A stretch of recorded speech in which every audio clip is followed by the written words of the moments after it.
The Grudge 2020. Released by Screen Gems, produced by Sam Raimi, Rob Tappert, and Taka Chase, who's actually produced all four Grudge films, American Grudge films. And that's the original trio who did the first two, so that's a good sign. Written and directed by Nicholas Passe. He's also done The Eyes of My Mother, Piercing, and The Caretaker. And this had a budget or yeah, I think a budget of like close to box office earnings of $9.5 million. I can't even read my own notes right now, but yeah. um Grudge 2020. First thing I have to say is, for everyone's giving this hate, have you seen The Grudge 3? This film makes The Grudge 3 makes this film look like an Academy Award winning masterpiece. I honestly don't think this movie was as bad as most people are making it out to be. People are saying it's terrible and it's the absolute worst. Also, I definitely can see where people are saying, oh, it's another horror film with the Grudge name slapped on. No. Oh. Well, I'm going to explain this. First off, let's talk about the film itself. So it has an interesting cast, a pretty good cast. Yeah. Um. So this is the Grudge 2020 is a reboot to the Grudge series. It takes place on the same timeline as the first film, or shortly after the first film, maybe. First two films, anyways. Yeah, but it's brought over to America, just like what they did in The Grudge 3. So, whatever.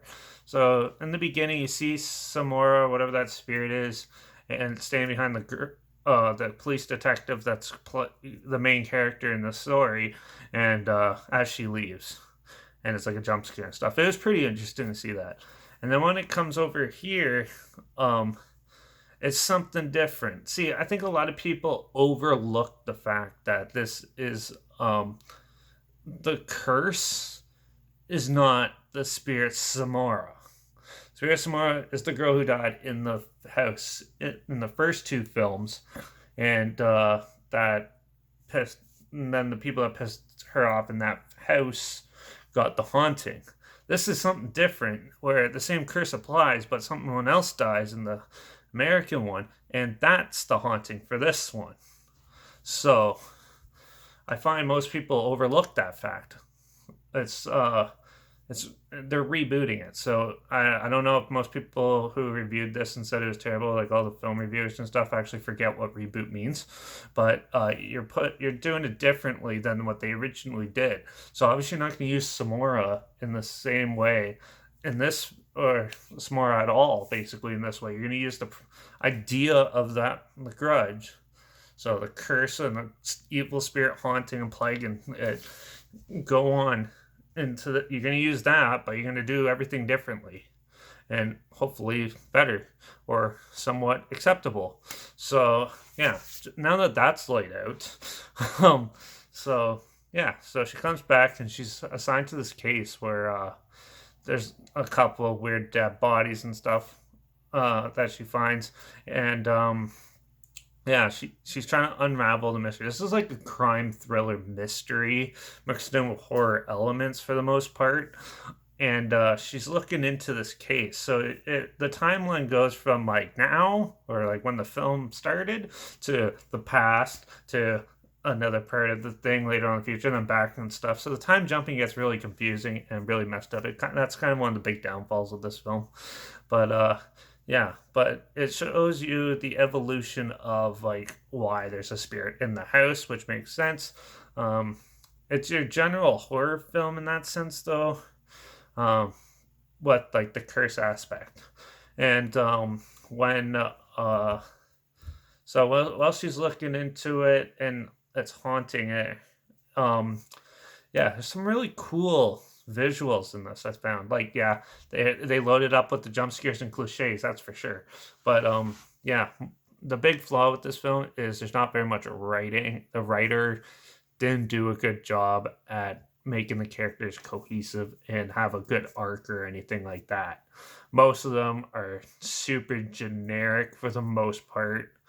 The husband and her and the detective chick and her husband are super generic horror film protagonists or whatever. And, and yeah. And so some of the side characters, there's no point of them being in the film. There's some random ghost hunter that just wants to stay at the house with some girl going crazy, played by Lynn Shay, I think her name is, the one who plays Insidious, the telepathic one in Insidious. Yeah, she plays a crazy woman, but she could also sense the spirit, and yeah, and they think it's her.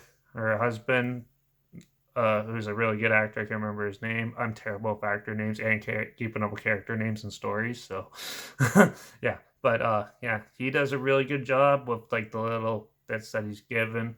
That was a cool little interscope showing you how it manifests and builds and elevates the paranormal stuff.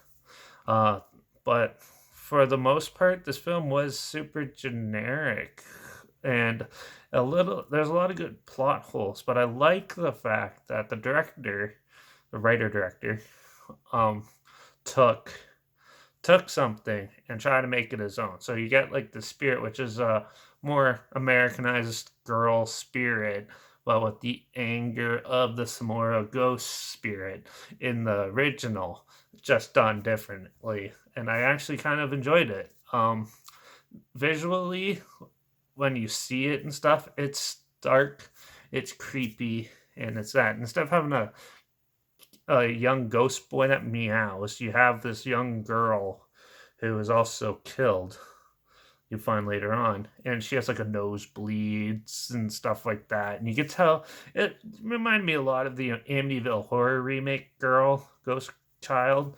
Uh, it sort of took from that and incorporated that. So I like how they made those type of changes, and I think a lot of people exceedingly like really overlook the fact that this is a reboot, not a remake, not a continuation.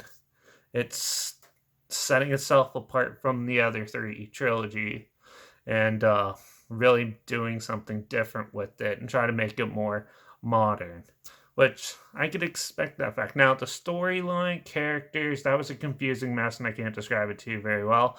But from the ghosts and stuff, I thought it was a pretty interesting way of trying to tell a slightly different story. Also, one big problem is when you introduce characters, half of them are corpses. So you can't sit in there when you introduce a character, you really want to get to know them, right? So for half this movie, though, you get a corpse, and it's very rare to hear someone sit there and watch a movie and be like, "I can really relate to that corpse." Like, who says that? Like, yeah. So that's another big downfall is how can you invest in a character when the first like 5 minutes you see is his corpse sitting in the car, in a car or something like that. Yeah. But with like a lot of pointless side characters in this, it kind of makes it a little convoluted. But I really like the direction they try to go with it, and I think people are just undermining the fact that this is a reboot. It's supposed to be different, and I don't get why people are saying it's so terrible. The Grudge 3 is 1,000 times worse than this movie, and I think it needs a little more attention.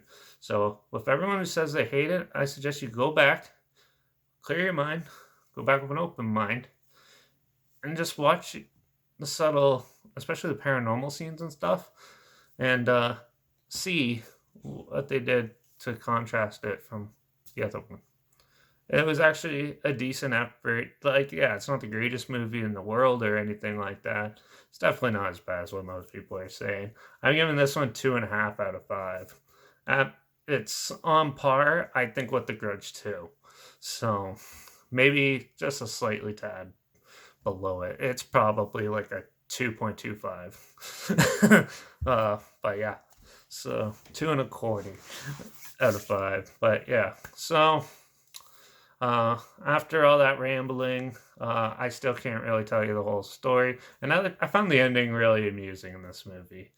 It sort of abruptly ends, but I like how it's not super like the cliche endings of modern movies that everyone has to put in. It's you not really happy, it's not really sad, it's just an interesting ending, I thought.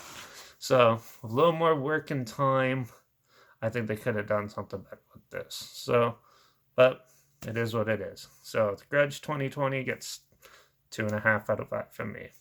There's a trail link down below if you didn't know this one existed. You can check it out. Also, make sure you check out my Instagram. I always post links to films I'm going to review. I always post video clips of films I'm going to review in the future on my story, so make sure you follow me there. I usually have put the film title and a hashtag, and I put the subject of the film in there, so you're aware of it in case it's something you're not interested in. Make sure you like this video, share it so more people are aware of it, and they can rewatch it and maybe see some of the difference and look at it in a different light, hopefully. So, yeah. And make sure you subscribe because you never know what I'm going to talk about next because I have no idea what the hell I'm going to talk about next. So, yeah, make sure you comment your opinions of the film down below. I know most people hate this one, but maybe rewatch it and see if you can see what I'm trying to get at or something. Just throw some comments down below of your opinions, I guess. Or if there's any films at all that you want to hear my opinions on, make sure you comment those down below. I'll try to just get some as soon as I can if I can find them. Also, let me know what your favorite Grudge film is. That'll be interesting. Or J horror film. And also, if you want me to do the Juon films, comment that down below. I'll try to get some if I can, and if I have time to. But yeah, so yeah, make sure you subscribe, and I guess I'll see you in the next one, whatever that is. I have no idea. So yeah, till the next one, cheers.